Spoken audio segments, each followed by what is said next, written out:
मायावती के पास में भी अब बहुत ज्यादा बड़ी लीडरशिप है नहीं, तो हो सकता है कि वो भी यहाँ राजभर का साथ चाहे, लेकिन वो अगर साथ आती भी हैं राजभर के तो क्यों करती है कि अगले दम पे चुनाव हम लड़ेंगे, लेकिन अगर दूसरे उसमें देखा जाए तो ये 9-10% का जो वोट बैंक है किसी को जीत और हार दिलाने में सबसे बड़ी भूमिका निभा सकता है। पिछड़ी जाति और राजभर का गठबंधन हो जाए तो पूर्वांचल में कोई जीतने से नहीं रोक सकता है, ये कहना है सुभाषपा प्रमुख ओपी राजभर का।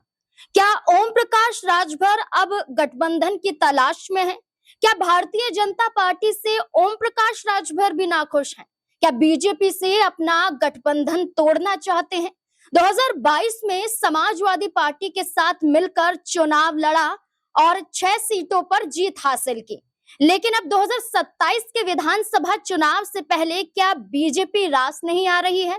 और क्या बीजेपी के साथ मिलकर उन्हें यकीन है कि वो चुनाव नहीं जीत पाएंगे या बीजेपी उन्हें मन मुताबिक सीटें नहीं दे पाएगी? इसलिए गठबंधन की तलाश में ओम प्रकाश राजभर नजर आ रहे हैं और इशारा कर रहे हैं बसपा सुप्रीमो मायावती का। क्या बसपा से हाथ मिलाने के लिए आतुर दिखाई दे रहे हैं? क्या ओम प्रकाश राजभर चाहते हैं कि ना चंद्रशेखर आजाद, ना अखिलेश यादव, ना कांग्रेस पार्टी का साथ, बस बसपा हाथ मिला ले तो चुनाव जीत जाएंगे? और क्या ये समीकरण बैठ पाएगा उत्तर प्रदेश में? और क्या मायावती जिस ऑफर को लेकर ओम प्रकाश राजभर आगे आ रहे हैं, इस ऑफर को स्वीकार करेंगी भी या नहीं? इसी से जुड़े हुए तमाम सवाल है, सवालों के जवाब खंगालने की कोशिश करेंगे। हमारे साथ हमारे वरिष्ठ सहयोगी अमन सर जुड़ चुके हैं। सर, ओम प्रकाश राजभर सपा को छोड़कर बीजेपी के साथ आए, बीजेपी में तो रहे, लेकिन लोकसभा के चुनाव में हमने खूब देखा कि बीजेपी पर ही हमलावर नजर आए कि हम पीले गमछे के लिए चुनाव लड़ रहे हैं, या पीला गमछा लेकर पुलिस स्टेशन में चले जाइए, आपको कोई नहीं रोकने वाला है, जहां योगी सरकार पर तंज कसते हुए दिखाई दे। यानी कि गठबंधन में है, लेकिन गठबंधन धर्म नहीं निभा रहे हैं। लेकिन अब 27 का चुनाव नजदीक है तो बसपा की तरफ जाने के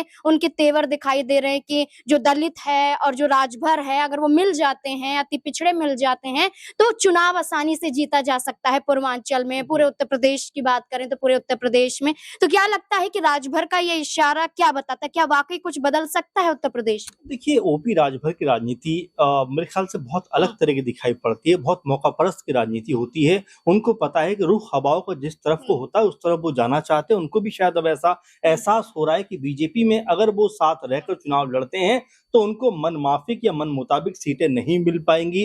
2022 में अगर हम देखें तो सपा के साथ में मिलकर चुनाव लड़ते हैं और कुछ सीटें जीतते हुए दिखाई देते हैं, लेकिन जैसे ही चुनाव खत्म होता है उनको पता लग जाता है कि भाई सपा की सरकार तो बनने से रही, वो तुरंत बीजेपी की तरफ रुख करते हुए नजर आते हैं। और ये वही ओपी राजभर हैं जो योगी और मोदी को लेकर अनाप शनाप चुनावों में बयानबाजी करते हुए नजर आते हैं और कई ऐसे अपशब्द बोलते हैं जिसको लेकर हर किसी को ऐतराज होता है कि भाई किसी के खिलाफ आप बयानबाजी करिए, लेकिन भिखारी जैसे शब्द मत आप प्रयोग मत करिए। इस तरह की बातों को ओपी राजभर कहते हुए नजर आए, लेकिन चुनावों के बाद में उसी पार्टी के साथ में जाकर गठबंधन करते हैं, मंत्री बन जाते हैं और जैसा आपने भी कहा कि पीला गमछा डालकर किसी भी थाने में पहुंच जाइए, कोई आपका कुछ बिगाड़ेगा नहीं, इस तरह की बातें कहते हुए नजर आते हैं। उसके बाद भी आप देखेंगे उनके कई नेताओं के साथ में पुलिस के द्वारा जिस तरह की कार्रवाई की गई उसको लेकर भी उनके अंदर छटपटाहट रही और एक तरीके से बीजेपी के अंदर रहकर अपने मन की जो करना चाहते थे वो कर नहीं पाए। उनके बेटे अरविंद राजभर भी चुनाव में जाते हैं, लोकसभा में एक सीट उनको मिलती है,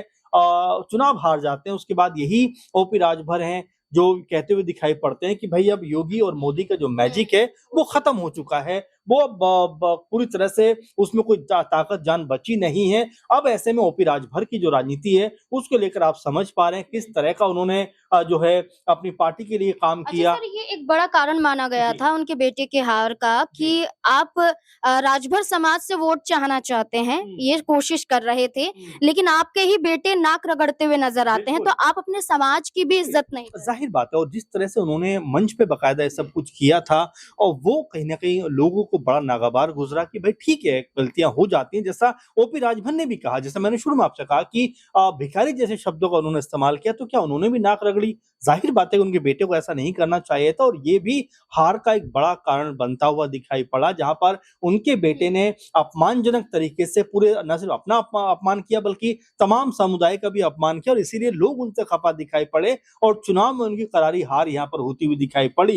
लेकिन उसके बाद आप देखेंगे ओपी राजभर लगातार कहते रहे कि भाई हम अपने समाज को मजबूत करना चाहते हैं, समुदाय को मजबूत करना चाहते हैं, लेकिन ऐसा कुछ दिखाई नहीं पड़ता। उनके ही पार्टी के अंदर कई बार ऐसा लगा जहां पर जो सुर हैं लोगों के वो बड़े बगावती दिखाई पड़े। तो अब यहाँ उनको भी पता है कि बीजेपी के साथ रहने का मतलब है कि अपनी जो ख्वाहिशें हैं या अपनी जो एक इच्छा है कि भाई इतनी सीटों पर हम चुनाव लड़ना चाहते हैं, वो कभी पूरी नहीं हो सकती। इसीलिए अब यहाँ पर मायावती की तारीफ करते हुए दिखाई पड़ रहे हैं कि अगर हम दोनों साथ मिल जाएं तो पूरे उत्तर प्रदेश में, पूर्वांचल में कह सकते हैं कि पूरी तरह से हम छा जाएंगे। लेकिन मायावती को भी पता है कि ओपी राजभर की जो पॉलिटिकल ताकत है वो कितनी है, कितनी सीटों पर वो अहमियत रखते हैं, कितनी जगह पर वो कह सकते हैं कि पॉलिटिकल तौर पे बहुत मजबूत दिखाई पड़ते हैं। अब यहाँ से मायावती क्या ये रुख अपनाएंगी कि भाई ओपी राजभर के साथ चला जाए, क्योंकि मायावती के पास में भी अब बहुत ज्यादा बड़ी लीडरशिप है नहीं, तो हो सकता है कि वो भी यहाँ राजभर का साथ चाहें। लेकिन वो अगर साथ आती भी हैं राजभर के, तो कितनी सीटों पर उनको मौका देंगी,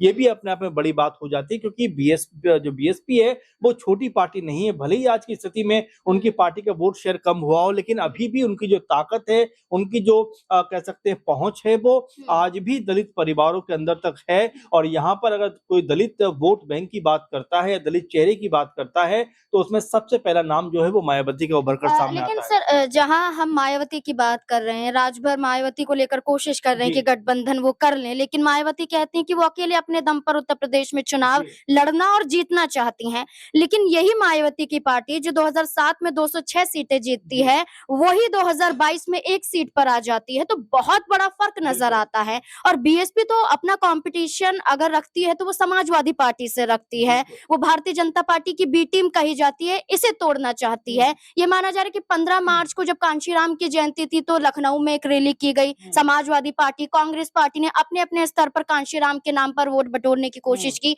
अब आप ये देखिए कि 14 अप्रैल को बाबा साहेब की जयंती है, इस मौके पर भी लखनऊ में मायावती ने रैली का आयोजन कर दिया है कि 14 अप्रैल को होगा, और इसी बीच में समाजवादी पार्टी भी ऐलान करती है। तो क्या लगता है कि जो 21 से 22% जो दलित वोट है वो इस बार किस तरफ जा सकता है? देखिए, मायावती के लिहाज से अगर बात की जाए नाज़मीन, तो बिल्कुल इसमें कोई हैरानी की बात भी नहीं, कोई दोहराई भी नहीं है कि मायावती का जो ताकत उत्तर प्रदेश में रही है और जिस कद की वो नेता रही हैं, उनको बारंबार मुख्यमंत्री बनने का मौका इसीलिए मिला कि उनको तमाम समुदाय को, तमाम समाज को साधना आता था।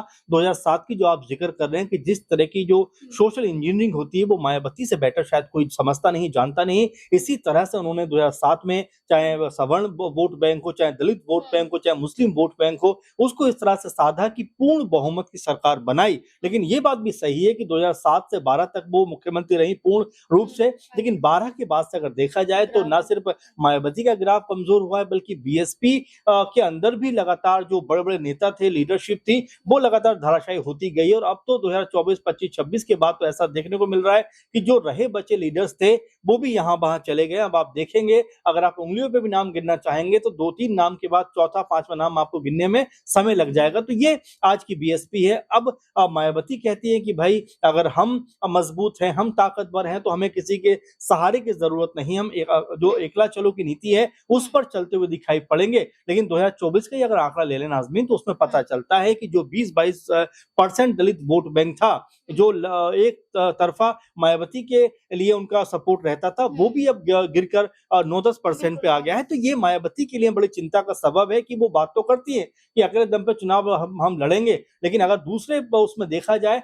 तो ये 9-10% का जो वोट बैंक है, किसी को जीत और हार दिलाने में सबसे बड़ी भूमिका निभा सकता है। तो ऐसे में ये भी कहा जा सकता है कि मायावती को अपनी ताकत और अपनी कमजोरी दोनों का पता, वैसे में वो क्या कुछ करती हुई कहती हुई नजर आएंगी, क्या सपा के साथ हाथ मिलाएंगी, क्या जो ओपी राजभर कह रहे हैं कि भाई हम आपके साथ चलते, क्या उनके साथ जाएंगे, क्योंकि अकेले दम पर चुनाव में जाना और जीत दर्ज करना ये मायावती को भी पता है उतना आसान नहीं होने वाला है। अब यहाँ से मायावती का रुख क्या रहेगा, ओपी राजभर सरीखे नेता या सपा जो लगातार ऑफर दे रही है कि उस तरफ वो जाएंगी? तो ये तमाम ऐसे सवाल है जो जस के तस हैं। लेकिन ऐसे में ओपी राजभर ने जिस तरह की बात कही है, उन्होंने शायद मौके पे चौका लगाने का सोचा है कि बीजेपी में तो उनको बहुत महत्वता नहीं मिलेगी। ऐसे में अगर मायावती की तरफ ही उनका रुख हो जाए तो हो सकता है कि 10, 15, 20 सीटें उनके हिस्से में आती हुई दिखाई पड़ जाए। बिल्कुल कोशिश जारी है ओम प्रकाश राजभर के जरिए, लेकिन 14 अप्रैल को लखनऊ में मायावती क्या करेंगी ये सबसे बड़ा सवाल है। एक रैली और इसके बाद एक और रैली की तैयारी, लेकिन इस बीच में ये भी देखा जाएगा कि समाजवादी पार्टी को पूरी टक्कर देने के लिए तैयार हैं। अब ये भी देखना होगा कि 2027 में विधानसभा चुनाव है। एक साल पहले ही मायावती की तैयारियां जोरों पर हैं, तो क्या इस बार चुनाव जीत पाएंगी? क्योंकि 2014 में तो मोदी लहर थी और योगी मोदी को लेकर बहुत डंके बज रहे थे उत्तर प्रदेश में, लेकिन अब वो लहर थोड़ी कम तो कहीं ना कहीं नजर आई है। तो क्या इसका फायदा मायावती को मिल पाएगा? ओम प्रकाश राजभर का ऑफर देना, क्या ये स्वीकार मायावती कर पाएंगी? क्योंकि गठबंधन तोड़ना और एक वर्ग को साधने के लिए एक नेता की जरूरत कहीं ना कहीं मायावती को फायदा पहुंचा सकती है। अब देखना होगा मायावती क्या फैसला लेंगी। आपको क्या लगता है कि क्या मायावती को राजभर से गठबंधन करना चाहिए या फिर नहीं? अपनी राय कमेंट सेक्शन में जरूर दें।